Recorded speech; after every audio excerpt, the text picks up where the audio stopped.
Hare Krishna devotees, so we'll discuss Putana pastime today. So let me offer the prayers first. Om Ajnanati Mirandasya Jnananjana Shalakaya Chakshurunmritam Yena Tasmai Shri Guruve Namaha Sri Chaitanya Manobhishtam Sthapitam Yena Bhutale Swayam Rupa Kadamahyam Dadati Supradantikam Vandeham Sri Guru Sri Yuttapadakamalam Sri Gurun Vaishnavamscha Sri Rupam Sagrajatam Sagana Raghunathanvitam Tam Sajivam Sadvaitam Savadutam Parjana Sahitam Krishna Chaitanya Devam Sri Radha Krishna Padan Sagana Lalita Sri Vishakhanvitamscha He Krishna Karuna Sindhu Dina Bandhu Jagatpate Gopesha Gopika Kanta Radha Kanta Namostute Tapta Kanchana Gaurangi Radhe Vrindavaneshwari Kushabhanu Sute Devi Pranamami Hari Priye Vancha Kalpatarubhesha Kupa Sindhu Bevacha Padsthanam Pavanebhyo Vaishnavebhyo Namo Namaha Jai Shri Krishna Chaitanya Prabhu Nityananda Sri Advaita Gadadhara Sri Vasadi Gaura Bhaktavrinda Hare Krishna Krishna Krishna Hare Hare Hare Ram Ram Ram Hare Hare Om Namo Bhagavate Vasudevaya Om Namo Bhagavate Vasudevaya Om Namo Bhagavate Vasudevaya Narayanam Namaskritya Naram Cheva Naruttamam Devim Saraswatim Vyasam Tato Jayam Budhirayet Nashta Prayeshu Abhadreshu Nityam Bhagavata Sevaya Bhagavati Uttama Sloke Bhakti Bhavati Nastiki. So it's my good fortune today. So we can discuss about Krishna killing Putana demon. Adurshija Prabhu was supposed to discuss today, but his voice was not well. So I got informed this afternoon. So we can discuss. I got the opportunity. So it's a nice pastime, killing of the demon Putana. So before we discuss the pastime, I thought I will start with the Falasruti of this whole section. Falasruti, this comes in the 10th canto, srimadbhagavatam, and then chapter number 6. The Falasruti of this section, whole section, at the end of the section, Sukadeva Goswami says, let me pull up that verse. Any person who hears with faith and devotion about how Krishna, the Supreme Person of Godhead, killed Putana, and who thus invests his hearing in such childhood pastimes of Krishna, subtly attains attachment for Govinda, the Supreme Original Person. So basically by hearing Putana pastime and other childhood pastimes of Krishna that we have been hearing in the Kartik month daily, so we'll develop attachment for Govinda. So that's the Falasruti that's been described by Sukadeva Goswami in the Srimad Bhagavatam. So now let's go into the pastime. So it's a wonderful pastime with so many details, actually final details by the mercy of our acharyas and senior devotees we can come to know. So just to give the context of this chapter, this is the 6th chapter. At the 5th chapter, what happens is Nanda Maharaj, by this time he has performed the childhood Jati Karma Samskara for Krishna. And that means they celebrated Nandotsav, worshipping, celebrating Krishna's coming here. And then finally, he goes to pay taxes to Madura. And then at that time, he meets Vasudeva also. Not only he pays taxes to Kamsa, but he meets Vasudeva also, his friend. So that meeting is described very wonderfully also in the previous chapter. But at the end of that meeting, when they both talk together, then Vasudeva shares something very significant, and that actually goes like a refrain in many chapters in Srimad Bhagavatam 10th canto. So what Vasudeva shares is, my dear Nanda Maharaj, please go back quickly to Gokul, because there may be some difficulties, that may be calamities that might come there, like that he says. So he doesn't elaborate on what calamities, why he's saying like that, he doesn't elaborate. But Nanda Maharaj had so much faith on his friend Vasudeva that he takes the words as it is, and he immediately goes back to Gokula. So that he started the journey back to Gokula. That's what the context of the last chapter. So in this chapter, The way its chapter starts is, first of all, Parikshit Maharaj glorifies. Actually, it's described, Parikshit Maharaj, from time to time in the 10th canto, is worried if Sukadeva Goswami is going to stop the sharing of the pastimes. So he in between he glorifies, he wants to hear more. I'm very eager to hear. Please share like that. He encourages Sukadeva Goswami. So that's why he's saying in the first verse of this chapter that Sukadeva Goswami hearing about any activities, all the activities exhibited by Krishna are certainly pleasing to the ear and also to the mind. So that means these meanings are excellent to both mind and also intelligence also. Just by hearing Krishna's pastimes, the dirty things in one's mind immediately vanish. That's why he's glorifying Krishna Kada. So that means one's attachment for hearing about material things also vanishes, and one gradually develops devotional service to Krishna and attachment for him and friendship with the devotees who give us the contribution of Krishna consciousness. So this is a nice thing. Just by hearing Krishna Kada, we just think this information, I just learned something new like that. But just by hearing Krishna Katha, even though if it's the same thing we are hearing again and again, that has all these great benefits that Parikshit Maharaj is sharing for us.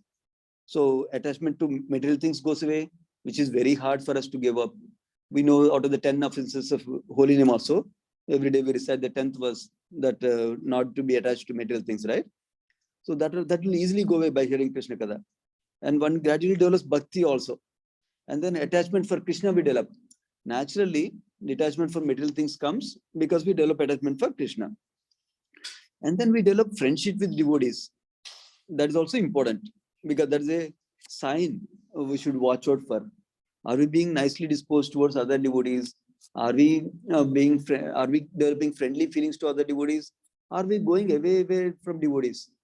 That's an observation also we can make to see if our Krishna consciousness is improving like that also.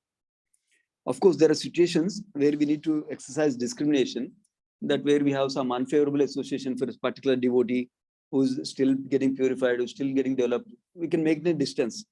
But this is talking about a general disposition of our heart. Is our disposition of the heart to be with the devotees? Or if our disposition is the heart to stay away from devotees and go to materialists? That is one thing we can observe in our Krishna consciousness as a barometer of our devotion service also. Basically, distaste for material things increases, attachment for material things go away, and the material desires go down, and then goodness increases, mode of goodness increases, and relation with devotees improves also. So that's how the whole chapter itself starts. Parikshit Maharaj glorifying, hearing about Krishna Kada, how it is so beneficial for all of us. And this is like a refrain in several sections, several chapters in the 10th canto actually. Parikshit Maharaj does that. Even Krishna says that actually many places. We find Krishna when he's talking about Brahmana's wives. When Brahmana's wives bring the food, you probably remember the pastime that comes later in the Bhagavatam, that Krishna and Balram sends the cowherd boys to ask for some food from the Brahmanas. And then Brahmanas who are Vedic Brahmanas who are doing attached to doing rituals only, they don't give Krishna anything, any food. So that was their level of consciousness at that time. But then the Brahmana's wife, on the other hand, they don't know all the Vedic mantras like their husbands were chanting, but they had so much love and devotion for Krishna. So what they did, they basically came running with all the preparations they had, and they offered to Krishna Balram. In that context, Krishna says to them, actually, the 9 process of devotion service, like hearing about me, remembering me, those will, from that itself, we achieve perfection. You don't have to be next to me, close to me, to get perfection like that. That's what Krishna says. Actually, the similar thing he describes when gopis meet Krishna also in the forest. That comes in the Rasa Panchadaya section. And that all time also he tells similar thing. Basically, because some gopis were not able to come and meet Krishna. They had to stay back at home because of different reasons. So he says, they will achieve the same perfection like you who are in close proximity with me. In fact, that is more better like that Krishna describes personally. That just hearing about pastimes, remembering about him, chanting his holy names, like that. So that is how, and that pastime goes. So that's the glories of hearing Krishna Katha. Now, Parikshit Maharaj continues in the 3rd verse. He says, please describe other pastimes of Krishna. who appeared on this earth planet, imitating a human child and performed wonderful activities like killing Putana. Like that, he's giving a hint, Parishit Maharaj. This shows that Parishit Maharaj already knows this past tense. It's not that he's hearing it for the first time from Sukadeva Goswami, but he's encouraging him. He wants to hear more and more like that. Actually, this is one of the important lessons we can learn as practicing devotees also. We're not hearing Krishna Katha for learning something new. We are hearing Krishna Katha to purify ourselves, to develop some appreciation for Krishna, to develop some affection for Krishna, to develop some attachment for Krishna, and then to understand the nature of Krishna. That this all happen when we understand nature of Krishna like that. And then we also understand the nature of devotees. We also understand the relationship between Krishna and devotees. We also understand aspirations of the devotees in relation to Krishna. We can even develop those aspirations, nice aspirations like devotees, by hearing Bhagavatam, Krishna Katha like that. And then we also get to hear the realizations of devotees also. So that way, because each pastime is shared from the perspective of the devotees' realization also. Not that they're adding masala or adding things that are not relevant or not, they're speculating themselves like that. Devotees usually share whatever they understand from scriptures and whatever they hear from Guru Sadhu Shastra basically. So we'll hear specific relations from their life also, not only just Guru Sadhu Shastra, because something relevant from their life. So that's also a reason we hear the Krishna's pastimes, even though it's the same repetition also. So now going to text 4, now Sukadeva Goswami starts to describe the Putana pastime in response to the eager inquiry from Parishit Maharaj like that. So he's saying in the text number 4, when Mother Yashoda's baby was slanting his body to attempt to raise and turn around. Oh, sorry, I moved to another chapter actually. Sorry, my chapter changed. Let me go back. Killing of Putana. Okay. So actually, text 1, Sukadeva Goswami starts to describe Nanda Maharaj on the way home. So then he's just thinking there must be some disturbance in Gokula. Like that he's going. While he's going, something wonderful we can learn from here. When he became scared, when he became afraid, oh my God, something must be going on, danger there. What did he do? He took shelter of the Supreme Controller. So as devotees, our motto is also same. Whether we become very happy, whether we're feeling very happy, we go to Krishna. Thank you so much, Krishna, for making this arrangement in my life like that. When we are having very sad or when we are becoming afraid, worried, any symptoms we have, any emotions we have, we go to Krishna. My dear Krishna, I'm very scared about this. Please give me a shelter. Like that we go to him. So of course, there are many ways practically we can take shelter. One of the ways we can take shelter is by offering prayers to the deity form of the Lord. Another way we can take shelter is by chanting the holy name of the Lord, which we have Hare Krishna Maha Mantra. Like that, different ways. Or we can read Shastra. That's how we can take shelter of scriptures also. Or we can hear to advanced devotees like our spiritual master or Srila Prabhupada. So like that. Let's have a lesson from this verse. Now, while Nanda Maharaj was going back to Gokula, Krishna, Kamsa sent the demon Putana to kill the babies around Gokula and all the towns around that. Basically, what happens in the previous chapter was Kamsa actually gives the order saying that kill all the babies who are born in the last 10 days like that. That's why Putana comes with that order to find all small babies and try to kill them. So now, so that is what is happening in the background. While now at this moment, Nanda Maharaj is going back to Gokula, whereas Putana is trying to go to Gokula also at the same time. So now, my dear king, Sukadeva Goswami is saying, anyone in any position performs devotion service of chanting and hearing Shravanam, Kirtanam, Vishnu Smaranam, there cannot be any danger for bad elements. Therefore, there was no need for anxiety about Gokula while Krishna was personally present. Why is he saying that? Because Sukadeva Goswami understood that Parishit Maharaj is in anxiety. Oh my God, Putana is going there now. What will happen to Krishna like that? So Sukadeva Goswami is reassuring him. How is he reassuring? That even when any place where chanting of the holy names is being done, there's no source of fear. No danger can happen. So If Krishna is personally present, you can be assured, no need of being anxious like that. So that's what is being described here. Now, text 4. So this is also for us like that when we're chanting and hearing. So next text 4, it describes once upon a time, Putana, who could move about her desire in outer space. Putana has a special mystic power. What was her mystic power? She was called as Kechari. Kechari means she could travel in outer space. So that means Prabhupada describes in the purport also that even at that time when Prabhupada was here also, there are mystical witches, it seems, who could take a stick and fly on the stick in the sky, it seems, wherever they want to go. They desire to go somewhere, they will go flying on stick, it seems. I remember the Harry Potter books also have this kind of thing, it seems. So like that, so that witches have that special power, like they're moving out of outer space like that. So they're copying from the scriptures, basically, Harry Potter. So now, other thing described is, she was actually Kamacharni. Kamacharni means she could move according to her own desire. So wherever she wishes, she can go like that. That's the other adjective given here for Putana, basically. And then how did she go? She converted herself into a very beautiful woman. That we'll see more description actually. In the next verse itself, Sukadeva Goswami is describing the beautiful, her beauty that she transformed to. So this becomes important later on. The word used is Vanitam, an especially attractive woman.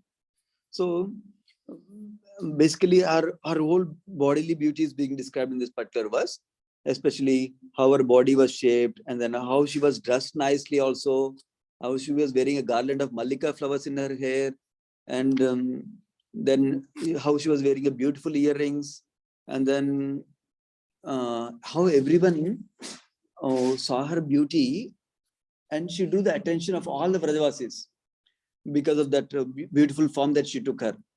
Even not only men, even the gopis, when they saw her, they thought that the beautiful goddess of fortune, Lakshmi Devi, holding a lotus flower in her hand, had come to see her husband Krishna. So they thought even Lakshmi Devi herself must have come here like that. So this is important, comes up later on also, Acharya's commentaries. So point to remember is, she came in the form disguised. Originally her witch form is very ugly and very, very big form. It seems like 12 miles long. Later on we'll hear about it when she dies finally. But she came in a beautiful form. So that way, in a disguise. So to do her action, whatever she wanted to do, nefarious action. So now Putana in the next verse, Putana is described as someone who is expert in killing child. That was her profession kind of thing. That was her main skill. She knows how to kill small children like that, it seems. So like that, she entered the house of Nanda Maharaj unobstructed, having been sent by the superior potency of the Lord. That is important. So Putana, normally in Vedic culture, we know that first of all, men are there in the outer space of the home. And then as we enter inside the home, women are situated in the inner chambers, it seems. So she went through the outer chambers where men were there. She went through the inner chambers where women were there. And she directly approached the Krishna's bed like that. So why did this happen? How did she could do that? There are two explanations our acharyas give. One is that that Yogamaya potency, one of the Yogamaya potency is called Leela Shakti. That means one of the energies of Krishna helps Krishna in his pastimes. So for Krishna to perform this pastime of killing Putana, Putana should come first of all to meet him. So if she doesn't even come, how can he kill? So to perform that pastime, Putana actually was allowed the entrance by the Leela Shakti or Yogamaya potency. That means everybody else did not get the doubt. Oh, this is a stranger. Who is she coming inside a home? Oh, this is danger for Krishna. How can a stranger go and touch Krishna? They did not think like that. That's a part of Yogamaya potency also is described.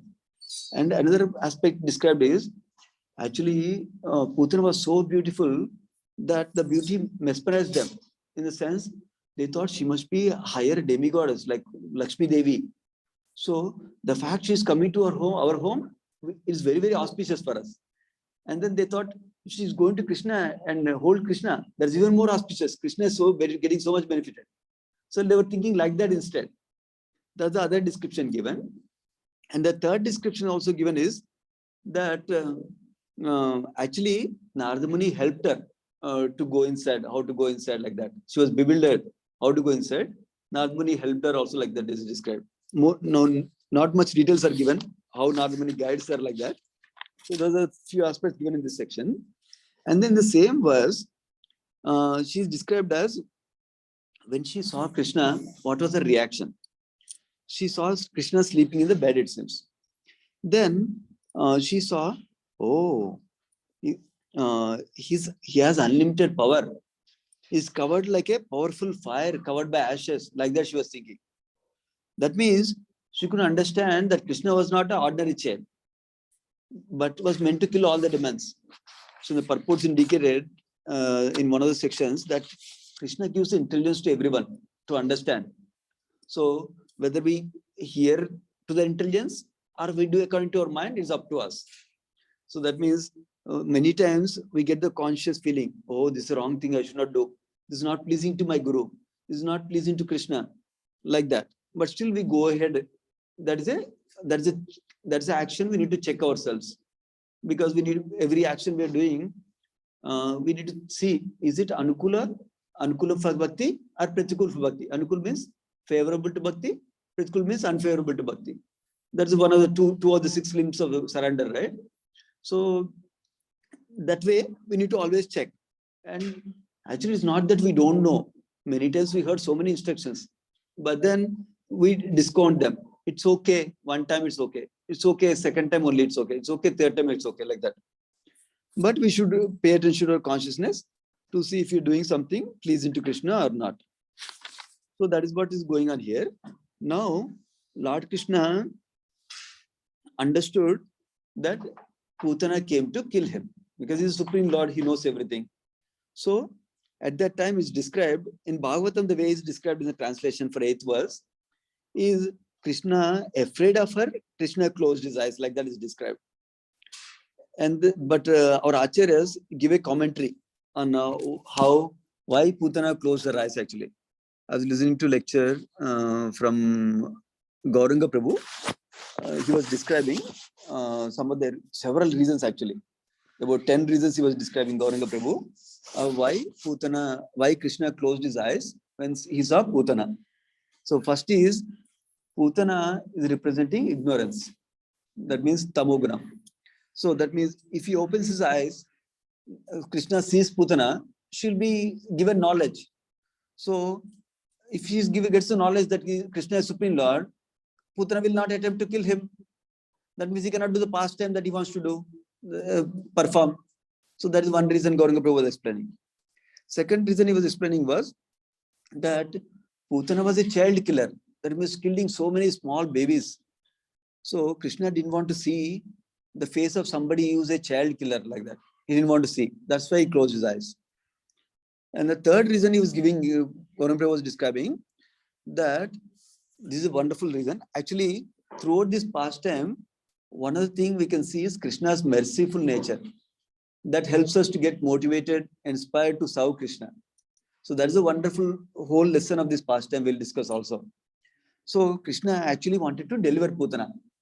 But then, if he opens his eyes, then, he was thinking, if I deliver her, or somebody may object, oh, Putana is a child killer. She didn't do anything pious activity. How come Krishna is trying to deliver her? Somebody may object. So it's described, Krishna was closing his eyes to search. Did Putana do anything good in her life, this life? Any little bit? Maybe not. Okay. Did Putana do anything good in the past life, one of the past lives? So he's searching, it seems. That's why he closed eyes. See, normally many people think God means he's looking at rules. You did good, you did bad. You did good, I'll give you benefit. You did bad, I'll punish you. That's how normally people think. Now, from these pastimes, we can learn the nature of Krishna. Krishna is trying to see how to help us. He's actually trying to look what is the good in us. So that way, he wants to benefit us all the time for the good that we are doing, more than trying to find what fault we did like that. So this one is a wonderful nature we can learn from Krishna, and also we can adopt ourselves also to see the good in others, not faults in others like that. So that's the other reason he was describing. Another reason he was describing is poison, when it's mixed with milk, it's bitter, it seems. So that's why Krishna closed his eyes. Of course, one may argue, but the eyes are closed before even Putana tried to feed him milk like that, right? But this is one of the description Acharyas give. Probably the context in that pastime is after Krishna started drinking milk, probably. Fifth reason Gauranga Prabhu describes is that I am sweetness personified, and I have several demigods to do different duties. Fire god takes care of fire, water god takes care of water. Like that, Lord Shiva is there to take care of poison. How can I take his position? How can I drink like that? Like that, other reason also is described. Actually, in that connection, Lord Shiva drinking poison, this happened with the Samudra Manthan pastime, right? Where churning of the milk ocean pastime. That time, actually, Gauranga Prabhu nicely describes one more point here, that in that pastime, Lord Shiva drinks the poison, but only keeps everything in the throat. That's why we call him Nilakanta also, right? So he keeps everything in the throat. So now he did not throw the poison out, he did not take it inside also. So he kept it in the middle. So Gauranga Prabhu was describing, similarly, when somebody criticizes us, that's like poison coming towards us. So we should not get back at them. That is one thing we should do. That means we should not get back at them. That like the poison, throwing it out like Shiva. So he didn't throw it out, he didn't take it inside full also. Similarly, when somebody criticizes, we don't take it into our heart also, because that is damaging for our heart also. So that's how Gauranga Prabhu was describing one of the lessons for us from that particular reason why Krishna closed eyes. So next reason, sixth reason is, when Krishna's intention became strong to deliver Putana somehow or other, then he was thinking, sun and moon are watching, they may be thinking, oh, Krishna is delivering this totally unqualified person, they may be thinking. So actually, Krishna is telling them, I don't need either of you, sun or moon. Actually, Krishna's eyes are also representing sun and moon, it seems.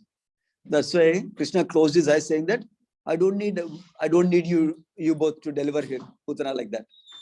That's the other reason he gives. And then, seventh reason Gauranga Prabhu describes is that when people look at eyes normally, our eyes are windows for our emotions and everything. So they can understand our intentions also behind when we are looking at someone like that, right? So if Putana sees Krishna's intention that he wants to deliver her, then she may become grateful.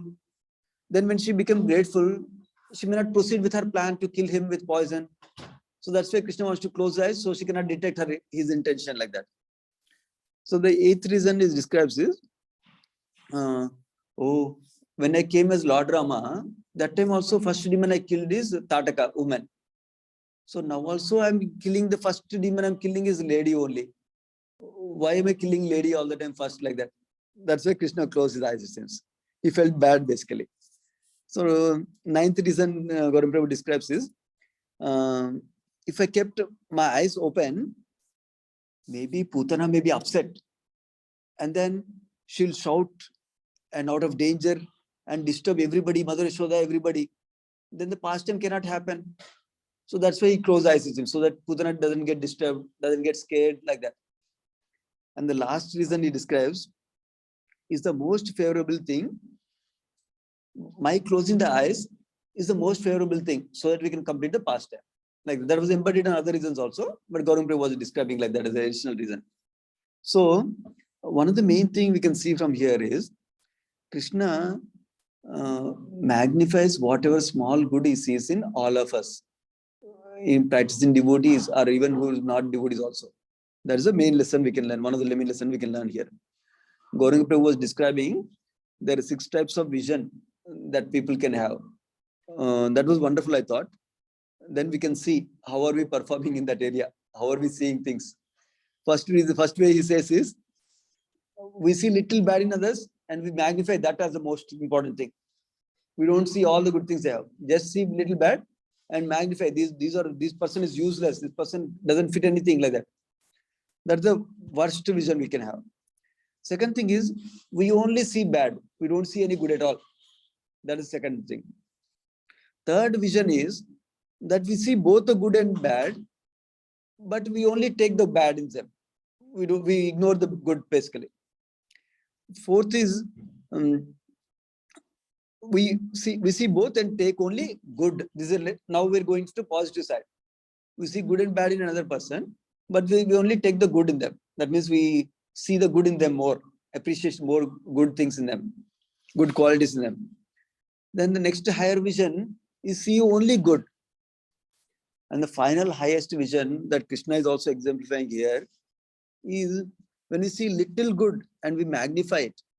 So even Lord Shiva is described as a sadhu with having this quality, since same that Krishna has the quality. We just see little good and magnify it. In fact, I was sharing in another session we had a few days ago that this is one of the quality we can develop, which is develop appreciation for every devotee we meet, whether they're coming for first time to temple or whether they've been here for years together. We need to cultivate what do I appreciate in this devotee. We should question ourselves periodically and then develop a list of appreciation for us. Whether we share with them or not, different story. At least in our heart, I should develop appreciation for every devotee, because every devotee is doing something good or the other.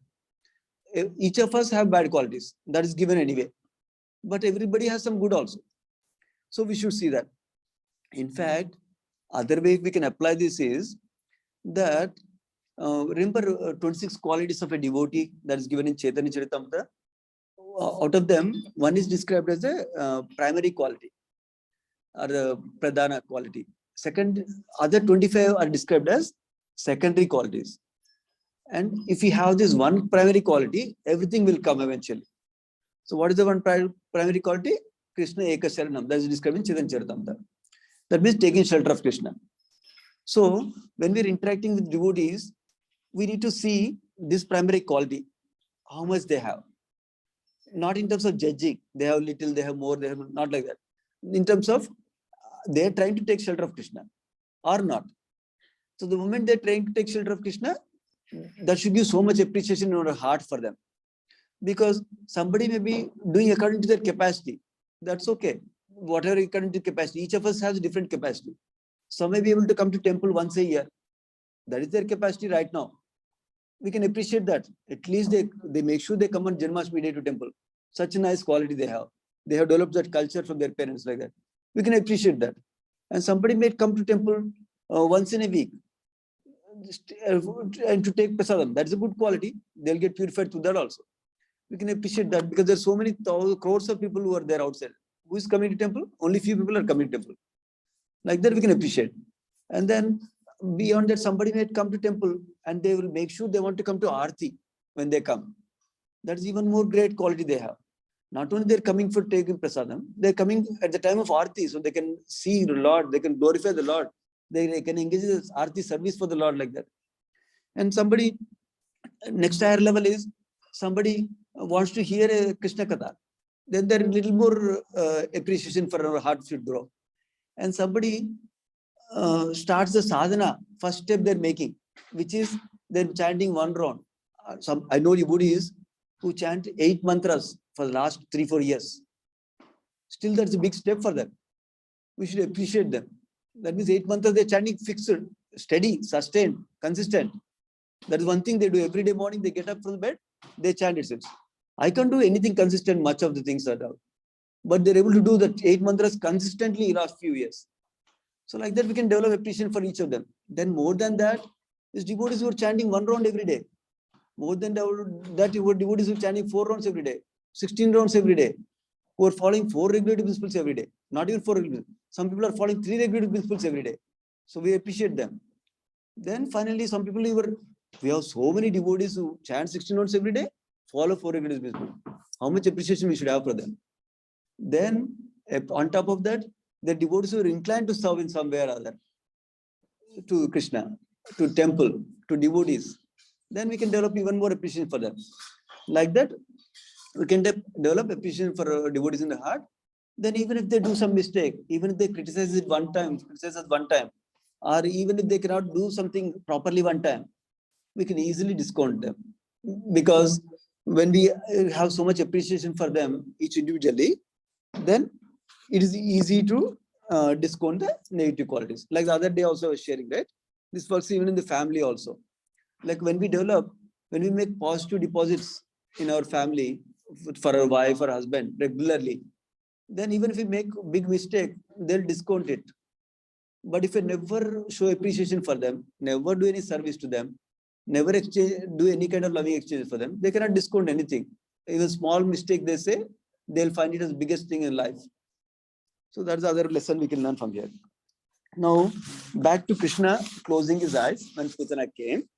And then Putana took Krishna in her lap, it seems.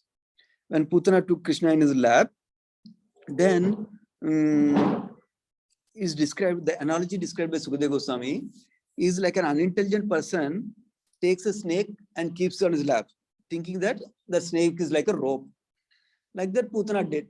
Basically, Putana is taking her own death in her lap and trying to feed him without knowing that Krishna will personally kill her like that. That's the other analogy given here.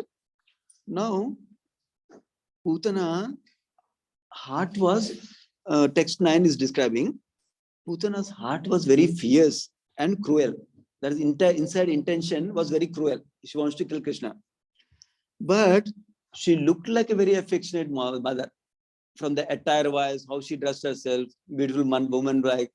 In fact, that is why Mother Rohini, Yashoda, they also allowed her, because she's looking very motherly affection with her. So they thought, okay, such a nice motherly affection she's showing for Krishna. Let her take care like that. So this is also important point. Inside, cruel intention. Outside, very beautiful woman, like motherly affection. We'll discuss more about it. So the analogy given by Sukadeva Goswami is, however, there is a sharp sword, sharp knife that is kept in a soft sheath. Sometimes the sheath for keeping swords is also very soft cloth, like velvet cloth, like that, right? So like that, she's like that, analogy given. So Mother Yashoda and Rohini were overwhelmed by Putana's beauty, and they did not stop her, but remained silent. But because she treated the child like a mother. So this again we heard is because of the not Mahamaya influence on them, but Yogamaya influence on them, because Krishna wanted to do this pastime like that. So now another lesson here is the Putana is described having cruel intention inside the heart, and externally she had a good appearance. So Krishna, good appearance and appearance as a motherly affection. So Krishna discounted what is inside the heart as intention, bad intention, and then took good external outlook also. Sometimes we say, oh, this person doesn't have good intentions. This devotee has all intentions inside the heart, but externally they're smiling at me. Externally they're doing services, but internally they are so bad like that. Krishna himself is giving so much appreciation for even external activity also. So sometimes we hear the other way around. Krishna cares about bhava. Krishna is bhava grahi janardana. That means he sees the intention more than the external action. So both are important for us also as practicing devotees. We cultivate the mood and intention inside our heart, and also we act externally to our best capacity. We know what is the right way to act, what is the right way to interact with other devotees, and then we do our best possible in our situation. All of us cannot do everything perfect all the time, but from our intention perspective, we try our best. So both are important, right intention to please Krishna, and then externally doing it, performing exemplary behavior also is important for us. But what we can see here is Krishna is taking whatever is good from us, whatever we can give good, whether external behavior or even internal intention. Whatever we can do, he will accept it. That's such a wonderful nature of Krishna we have. So that's the other thing we need to think through. So see, there are many pastimes where Krishna exhibits this, that he cares only about intention. Sometimes he cares only external behavior like that. But here we see like this. So there are other pastimes you can also describe, but 8 o'clock already. So let me go through this one. So now in the next verse is describing that how Putana finally had her breasts smeared with poison, dangerous, immediately effective poison it is described. So that is very strong poison basically. Poisons also grades, it seems. Some poisons will act slowly, some poisons act immediately to kill. We know also, right? I forgot some tablets some people take in news we used to hear before. That you put it on the tongue, they die, it seems. Like that, that kind of poison looks like. So now, Krishna, in this verse is described, Krishna became very angry with her and took hold of her breast and squeezed it very hard and sucked out the poison and her life air also. So even though in this verse is described, she's very angry with her, the purport is describing why she is angry with her. She's not angry because she came to hurt himself personally. That's not the reason for his anger. The reason for his anger is that Putana killed so many babies in the past. Krishna didn't like that activity that she did, that she killed so many babies in the past. That is why this anger is being described in the purport like that. So she wants to punish her by taking her life. But this is another wonderful thing. Krishna punishing is also mercy. So that's the greatness of how Krishna gives mercy and blessings even to devotees who want to kill him personally. So generally, there's one thing we can learn. Even Chaitanya Mahaprabhu used to say that when somebody criticizes us, when somebody blasphemes us, we need to tolerate it. When somebody insults us, we need to tolerate personally. But when somebody insults another devotee, somebody blasphemes another devotee, or when somebody blasphemes Krishna, our Lord, then we should become angry like that. This is very important. Normally, we do the other way around. When somebody blasphemes me, somebody criticizes me, then I become angry. But when somebody criticizes my fellow devotee or Krishna, we say it's okay. They don't know they're talking. I don't want to get into debate with them now. It's okay, like that. Of course, sometimes that may be appropriate that we move away from this place, we go away from that place. Sometimes it's also appropriate to tell them what is the right thing to do in relation to devotees and Krishna, like that. So that's another lesson we can learn from here, from Krishna personally. So now in the next verse is described, Putana was in so much pain. So she's saying, please leave me, suck my breast no more, no longer, please leave me, like that. Putana is shouting with pain. She was having so much pain. Is described, she was perspiring with such fear, and then her eyes were wide open, and her arms and legs were flailing. She cried very loudly again and again. And this Putana, while screaming loudly like that, she was running outside the home now, outside the home of Nanda Maharaj. It's described when she was running like that, screaming loudly, the earth with this mountain, the outer space with these planets, they all trembled, it seems. So even the lower planets and all directions vibrated. And people fell down, fearing that thunderbolts were falling on upon them. So for those who came just now, we are discussing Putana pastime, where Krishna killing Putana. So that's so Putana was in so much pain, but Krishna was not leaving her. Actually, devotees are describing when Krishna catches somebody, he doesn't leave like that. So it applies both negatively and positively also. So even with devotees, when he gives mercy, then sometime I was hearing one devotee was describing, even devotees want to go outside the Krishna's comfort zone, Krishna consciousness. Even they want to go, Krishna will attract them somehow or other, in some way or the other, like that. And in this case, we're seeing even demons is catching hold of them. Like even in Trinavarta pastime also, we hear Krishna catching hold of his neck and it doesn't leave like that. So that's why Krishna catches hold of somebody, they doesn't leave. That's a good thing actually. When Krishna enters our devotee's heart also, he doesn't leave like that. So now she was going like that. So it's described in the next verse. that she could not remember Putana demon. She was very ugly and so big form she had, but now she came in a beautiful woman form, right? Now, because she is so much pain and anxiety, she could not contain that form anymore. Devotees describe that Rakshasis, when they change the form to a beautiful form, they take another form than the original form, it requires a lot of energy and consciousness for them to maintain that form, it seems. But in this case, because of so much pain, she could not maintain that beautiful woman form anymore. So she came back to his original form, which is a very long, 12 miles of body she had. So much long description is given here in the next coming up verses like that. So finally, Krishna took away not only her breast milk, but also poison also. Poison also from her breast, and also poisonous attitude in her heart also he took away in the form of taking the live air. So that's how when somebody comes in touch with Krishna, they get purified. Whether whatever intentions we have doesn't matter. We come in close touch with Krishna. Krishna will purify us of our bad qualities, and Krishna will give good qualities.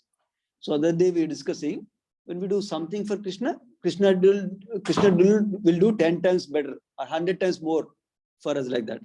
When we show some appreciation for Krishna, Krishna will give so much more for us like that. So that's what here, that Krishna to kick away the negative qualities also. In fact, later verses describe Krishna took away all her material contamination. That means she became purified fully. That means she became like a pure devotee basically. So one of the conclusion of this pastime, Krishna, by taking her little bit of motherly affection, she showed externally. Internally, she wants to kill him. She gave her a position of a mother, maid servant in spiritual world, in Krishna Loka, like one of the associates of Mother Yashoda. That is the blissful nature of Krishna through this pastime. So Krishna sees whatever good we have in us, and he gives tremendous benefit to us, so that we can unlimitedly be happy all the time like that. So that's what is going on here. Now, Putana life is gone now.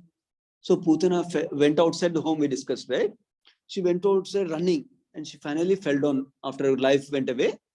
And she fell down in, Gauranga Darshan Prabhu was describing, that she fell down not in one of the cowherd people's fields like that.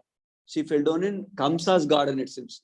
So Kamsa sent her to kill Krishna. Now, when Putana fell down, actually, because it's 12 miles body, right? All the trees in the garden were destroyed, basically. So that damage happened to Kamsa himself, who sent Putana to kill. So it's like that. When we want to do damage for Krishna, we'll only be affected. Krishna doesn't, nothing happens to Krishna. Actually, similar lesson we also learn in other pastimes also. Like when we try to harm any great personalities, the saintly Vaishnavas also, then we are the person we will get harmed only. Not they will not get harmed like that. So that's the other thing we can learn from this pastime like that.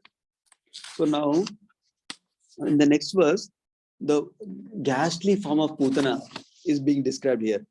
So that Rakshasi's mouth were, she was such a huge form that teeth were resembling the front of the plows, it seems. Nostrils were like mountain caves. And then her scattered hairs was the color of copper. The socket of her eyes were like deep blind wells. Like that, very ghastly form is described.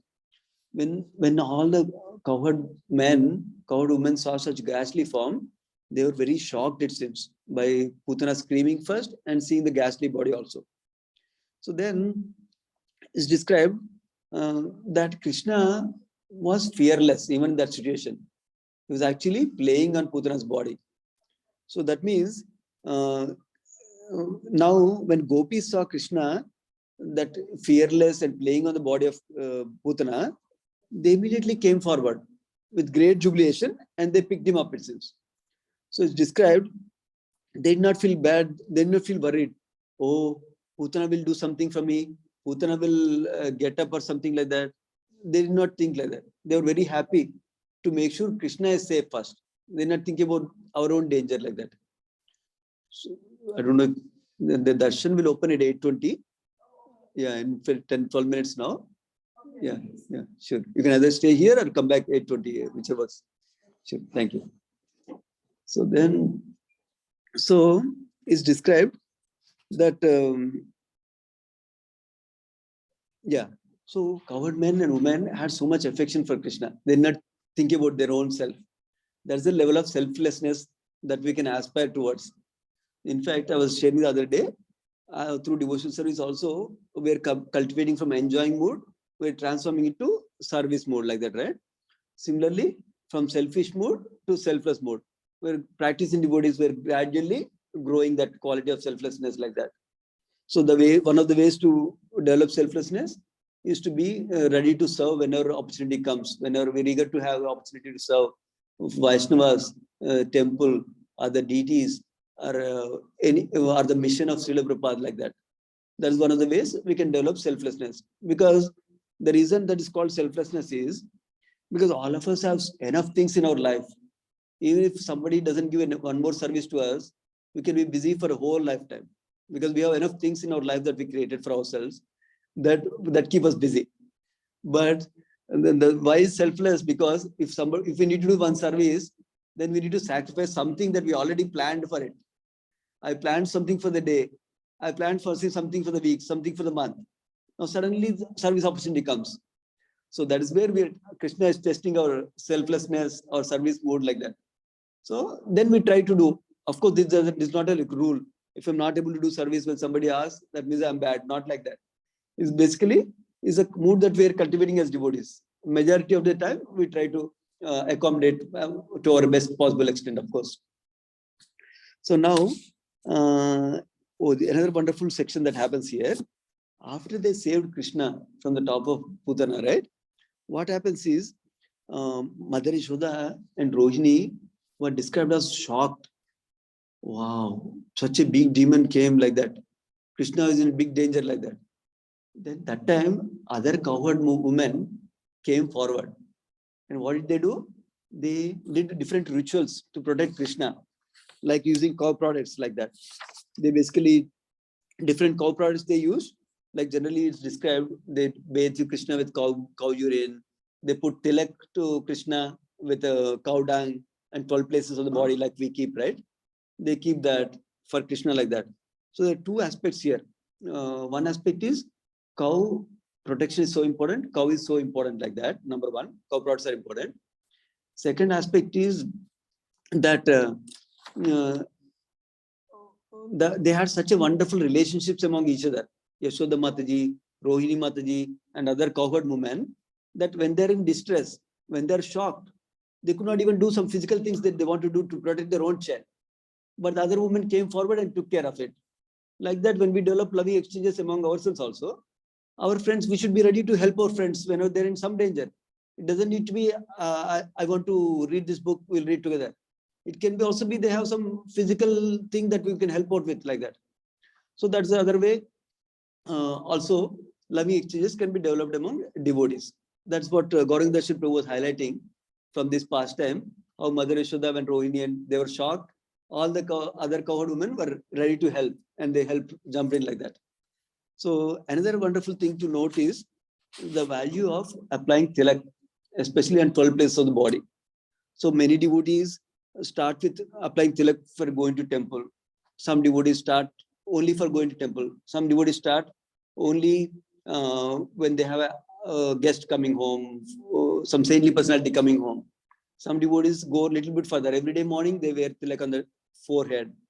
So our scriptures recommend we put tilak on 12 parts of the body by chanting different holy names of Krishna. Because when the cowherd women applied tilak for Krishna personally, they chanted the holy names of Supreme Lord also.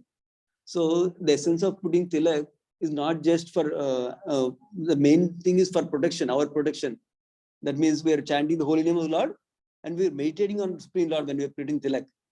There is an opportunity to remember Krishna. There is an opportunity to remember that this body is the temple of the Lord. So I need to take care of this carefully, whether it's bodily health wise, or what I'm eating wise, or what I'm speaking also. Because it's a temple, anything coming out of the temple should be very sacred. Anything going into the temple will be sacred. And Krishna is in the heart. That means he's with me all the time. So we'll be happy, joyful always, that Krishna is with me no matter what. Even if I'm going to get biggest danger, Krishna is there with me, like that. So that's why it's important for us to cultivate that practice also of 12 times placing tilak also. I know many devotees do it also, but because the occasion came, I'm sharing it. So now, yeah, so there's another, okay, we have 5 minutes. Let me cover something. Let me cover 2 points maybe then. So one thing is, when the Putana body was lying like that, then remember in the beginning of the chapter, we discussed how Nanda Maharaj was coming back to Gokula. So Nanda Maharaj and cowherd men were coming back, and they saw this vast body of Putana. They were wondering, oh, did we miss the route and we come this side? We're not going the regular route, we missed the route and came here. Or some great calamity happened and that's why this is here. They were confused what happened. So slowly when they come back, they understand the situation and they were happy that Krishna is safe and is described. They cut the body of Putana and they do burning of the Putana's body. And the reason also is described by Acharyas. Like apparently, when a snake is killed, it seems, because snake is such an envious animal, people want to make sure that it will not come back to life. So they cut the body, it seems, and burn it, it seems. So that the soul doesn't come back to snake body again. So similarly, they adopted the same practice for Putana, it seems, so that she doesn't come back to life for some reason like that. But one good thing that happened is when the Putana's body was burning, it was giving wonderful smell, it seems. Normally, I don't know, you noticed, it's not a nice topic, but generally dead bodies when they're burning, it's not a pleasant smell that comes out. People put all sorts of incense to make it better. But in this case, remember we talked about when Krishna sucked off the life air from Putana, he actually took away all the material contamination also. That is why she was purified and body was spiritualized. That is why it was giving nice sense, nice incense, like Aguru incense actually is described. I was surprised that 10th came to several places, Aguru incense is glorified. In fact, Krishna's body smells like Aguru incense, it seems. I didn't know what is Aguru incense before, but there's interesting observation that Aguru is so much glorified actually. So like that, Putana's body, when they're burning, they're getting that Aguru incense smell, it seems. So that means any way we come in contact with Krishna, whether we're chanting the holy name, or whether we're worshipping Krishna's deity form, whether we're reading Krishna, we're reading srimadbhagavatam, which is Krishna himself. Anyway, we come in touch with Krishna, or when we do some service to Krishna, thinking about Krishna, then we'll also get purified. That's another lesson we can learn. So one other last thing I'll mention, that Chaitanya Charitamrita Prabhu was describing, it's an elaborate thing, but I'll make it very quick, 2 minutes. So Chaitanya Charitamrita Prabhu was describing how this pastime, we can also see, he was describing what Bhaktivinoda Thakur describes in Chaitanya Shikshamrita. So Putana represents false gurus, it seems. So that means how Putana, externally she was nice, like beautiful woman. But internally she has cruel intentions to kill Krishna. So the action she did was not nice. Similarly, there are so many false gurus in the world today that who look like guru, who appear like guru, who wear the saffron cloth. Some of them wear the big beard also like that. And they behave like a nice person, calm, peaceful before everybody. But the teachings they're giving may not be in line with parampara, in line with Shastra, actually. So we should be wary of those false gurus like that. So we should be careful. We take our guidance and our instruction, our lessons and learning about Krishna or Bhakti from people who are in the parampara only. So Prabhupada used to condemn people who comment on Bhagavatam and tell their own views. Prabhupada used to say, if they want to tell their own views, they can tell their own views. But why they say, I'm giving commentary on Bhagavata? If they're representing Krishna and giving commentary on Bhagavata, they should tell what is Krishna told in Bhagavata. What is the intended meaning of Krishna? That only. But if they're not telling the intended meaning of Krishna, but they're telling their own opinion, that is a symptom of a false guru, Prabhupada used to describe. And why is it important that Prabhupada used to criticize them? Because it's important for people to know. General people may not know. This is a nice example Chaitanya Charitamrita was describing. Like, let us say somebody, one great saintly personality, speaks in Sanskrit, for example, and he goes to Maharashtra. Everybody speaks Marathi. There's a translator who's speaking everything in Marathi, what a speaker is telling. So now it's a translator responsibility to tell only whatever is the speaker told, right? But if Marathi person who's translating is giving his own class, then what is the purpose of this saintly personality coming and giving class? All of the people came to take association from the saintly personality. But if the translator is changing the whole story, then he's not representing properly, right? That is why, then let us say somebody in the audience knows Sanskrit also, Marathi also. Then he understands that all these thousands of people are getting cheated. Then it is his moral responsibility and spiritual responsibility to tell that, look, this guy is telling wrong, right? Like that, Prabhupada used to criticize people who are false gurus, like that, who are representing incorrectly. So like that, it's a good thing to do. Because some Mayavadis say, oh, everything is nice. Why are you complaining? Everything is okay. Everybody is okay, we are okay. So that's why it gives a moral responsibility for us also to point faults when it's needed. But of course, we have to do it carefully also. We don't have so much time to discuss on the topic. I'll pause here for any comments or questions while the DD is open. Any comments or questions from anyone? Pradhana? Oh, that I was using the word for primary quality.